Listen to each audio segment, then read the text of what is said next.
தற்போதைய அண்மை செய்தியை பார்த்துக் கொண்டிருக்கிறோம்.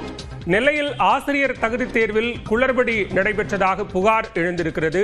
இது தொடர்பான கூடுதல் விவரங்களோடு இணைகிறார் மண்டல தலைமைச் செய்தியாளர் சிவமணி. சிவமணி, விவரங்களை பதிவு செய்யலாம். என்ன பிரச்சனை ஏற்பட்டது?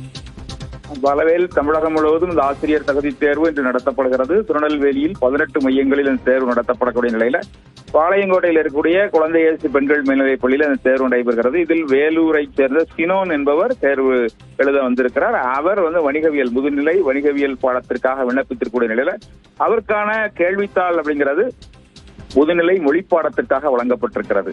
தான் விண்ணப்பித்த அந்த கேள்வித்தாள் வரவில்லை என அவர் அந்த அறையில் இருந்த அந்த கண்காணிப்பாளர்கள் தெரிவித்த நிலையில இது தொடர்பாக விசாரணை நடத்த அவர் ஆள்மாறாட்டத்தில் ஈடுபட்டாரோ என விசாரணை நடத்துவதற்காக மாவட்டத்தினுடைய முதன்மை கல்வி அலுவலர் சிவக்குமார் அந்த பகுதிக்கு விசாரணை நடத்தினார். அதில் அவர் ஆள்மாறாட்டத்தில் அவர் ஈடுபடவில்லை என அந்த விசாரணையில் தெரிய வந்திருக்கிறது.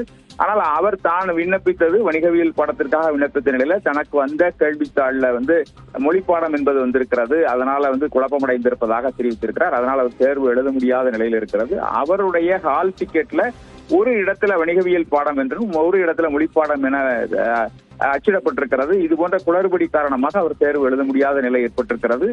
தற்போது அவர் ஆள்மாறாட்டத்தில் ஈடுபடவில்லை என்ற தகவல் தெரிந்தாலும் கூட அவர் தேர்வு எழுத முடியாத நிலை ஏற்பட்டிருக்கிறது. தொடர்ந்து விசாரணை நடத்தப்பட்டு வருகிறது. பாலவே, விவரங்களுக்கு நன்றி சிவமணி.